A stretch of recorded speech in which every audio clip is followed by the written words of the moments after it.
Now, to bring into the conversation, now, I want to bring in Brian Sobel. He's here to talk to us just a bit more about what these next 3 weeks are going to be looking like. Brian, thank you so much for joining us. Christina, good afternoon. And yeah, it's going to be a busy 3 weeks. You're watching the top of the tickets, and there are VP candidates running all over the country.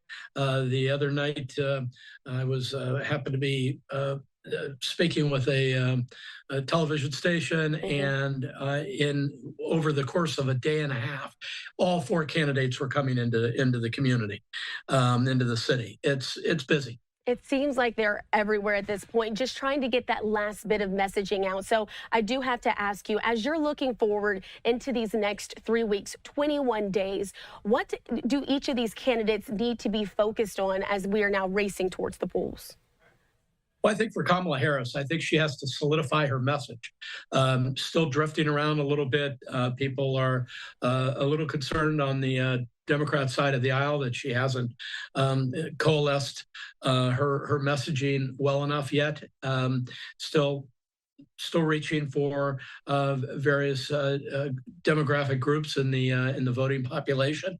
Still doing that. So that's her job. For Donald Trump, he's going to continue hammering on the subject of the economy, on immigration, and I think his job, Christina, really over the next 3 weeks, is to really guard his temperament, which is, where he tends to go off script and says things that make national news. But we're now in a place, as you know, where much of the nation is already voting.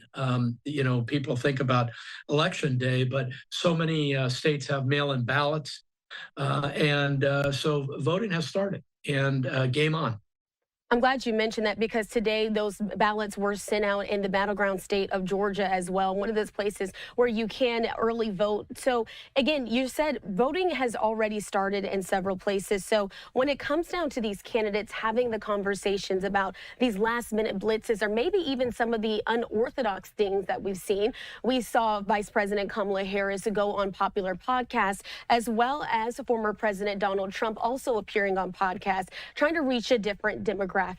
This is very different than what we've seen in previous election cycles. What do you think of this tactic, and is it going to help them? Well, we are looking at 2 candidates who are trying to find every vote they can. And there aren't many out there that are undecided. Maybe 4 or 5% at most of Americans who are going to the polls are undecided at this point. And so, given that kind of spread, which is very small, it's just critical that both of these candidates try to pull over a percent or 2, Christina. And if they can do that, then maybe they win certain states. But as I often tell people, you have a popular vote, which people look at. But it's a state-by-state issue because of the Electoral College. And that's what people have to focus on, is what's going on in each state. And I want to bring up a specific state that we're seeing. We do have some new polling that was released out of Pennsylvania. I want to bring this up on the screen just so folks we can know what we're talking about.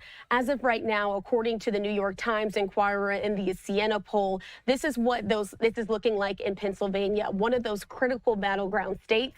It does have Harris slightly ahead here at 50% of the vote, with former President Donald Trump at 47%. What are your thoughts on these polling numbers going into this race? Is this something that folks should even pay attention to at this point, or is it more an indication of it may press people to go out and vote one way or another when you see those numbers?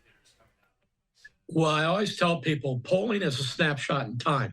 And if you go back a couple of days in Pennsylvania, it was slightly different depending on the poll that people are looking at. And so polling's pretty much an exact science in some respects, but it has a margin of error of 2, 3, maybe 4%. which means that when you see a poll where it's 2% ahead of the competition, that's essentially dead even. And that's where it is in Pennsylvania, by the way. It's essentially dead even. And when we're talking about, again, some of these issues that are coming up closer and closer to Election Day, we're seeing these candidates seemingly focused on specific groups. Over the weekend, former President Donald Trump met with Hispanic voters in Las Vegas. And today he's going to be in Georgia to meet with women to talk about the issues that affect them in this election.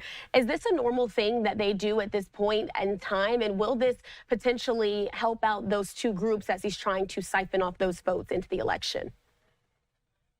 Absolutely. They're looking at people who may still be on the fence about who they're going to vote for. And so for Donald Trump, women, Latinos on the West Coast, Hispanics on the East Coast. For Kamala Harris, going hard at black males who she is trying to suggest ought to be voting for her. So these demographic groups are all being looked at by these candidates, and they're trying to, wherever they can, Christina, pull in a few votes that may make the difference on Election Day. And by the way, in all of these states, you have different demography as well. So their campaigns are playing out the demography in 7 states, primarily 7 swing states, and saying, hey, who can we grab there? Well, maybe it's the Latino population. Who can we grab there? Maybe it's black males. Maybe it's women here. Maybe it's somebody over there. And it's a science, and they're trying to figure out how they can just bring over just a few people, because a few people may make a difference in the election. And I want to continue on what you just touched on the black male vote. Again, we also know that today Kamala Harris is going to be sitting down with Charlemagne the God to discuss the new plan that she did release that's supposed to be specifically targeted towards that group. Do you think that it would have been helpful for her to release that plan any earlier in this election cycle? Or as you're getting into these last 21 days, is it maybe good that she did it now because it may be closer to top of mind for folks as they head to the polls?